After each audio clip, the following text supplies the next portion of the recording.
Samajwadi party और राष्ट्रीय लोकदल का आगामी विधानसभा चुनाव को लेकर गठबंधन पहले से ही तय माना जा रहा है। 2 दिन पहले समाजवादी पार्टी के मुखिया अखिलेश यादव राष्ट्रीय लोकदल के राष्ट्रीय अध्यक्ष जयंत चौधरी के दिल्ली स्थित आवास पर जाकर मिले थे। गठबंधन में सीटों को लेकर दोनों नेताओं के बीच बातचीत भी हुई, लेकिन इस बीच सूत्रों के हवाले से आ रही खबरों ने चर्चाओं को फिर से जन्म दे दिया है। दरअसल कहा यह जा रहा है कि दोनों पार्टियों के बीच सीटों के बंटवारे को लेकर खींचतान शुरू हो गई है। राष्ट्रीय लोकदल के पदाधिकारियों की माने तो समाजवादी पार्टी से 50 सीटों की मांग की गई है। इससे कम सीटें गठबंधन में राष्ट्रीय लोकदल को स्वीकार नहीं होंगी। हालांकि ये बात राष्ट्रीय लोकदल के पदाधिकारी अनौपचारिक बातचीत में ही कह रहे हैं। वहीं सपा से जुड़े जानकारों का मानना है कि आरएलडी को 50 सीटें देना सपा के लिए किसी भी तरीके से संभव नहीं हो सकता। चूंकि आरएलडी का अस्तित्व सिर्फ पश्चिमी उत्तर प्रदेश तक ही सिमटा हुआ है, इसलिए सपा 30 सीटों के आसपास ही आरएलडी के खाते में रखना चाहती है। इससे खींचतान के बीच भी समाजवादी पार्टी के नेताओं का कहना है कि समाजवादी पार्टी और राष्ट्रीय लोकदल निश्चित तौर पर गठबंधन के साथ मिलकर चुनाव लड़ेंगे और भारतीय जनता पार्टी को सत्ता से हटाएंगे।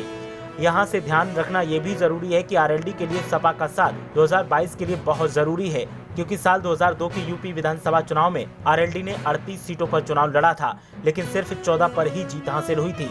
साल 2007 के चुनाव में भी आरएलडी का प्रदर्शन बेहतर होने की बजाय बदतर ही होता गया।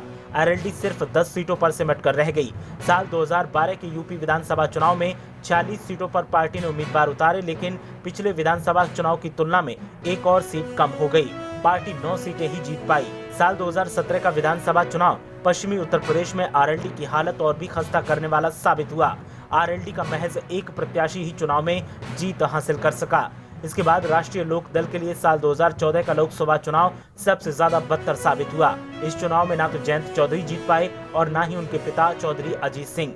राष्ट्रीय लोकदल के टिकट पर साल 2017 के विधानसभा चुनाव में छपरौली विधानसभा सीट से जीते सहेंद्र सिंह रमाला भी 2018 में भारतीय जनता पार्टी में शामिल हो गए। आंकड़ों के नजरिए से देखा जाए तो राष्ट्रीय लोकदल विधानसभा से लेकर लोकसभा तक शून्य है, लेकिन पंचायत चुनाव राष्ट्रीय लोकदल के लिए एक बार फिर ऑक्सीजन देने वाला साबित हुआ। यही वजह है कि जयंत चौधरी और अखिलेश यादव एक साथ मिलकर चुनाव लड़ने के लिए तैयार हुए हैं। अब दोनों पार्टियों के बीच चुनावी समझौते के गणित से कितनी सीटों का समीकरण सामने निकल कर आता है, ये देखना दिलचस्प होगा।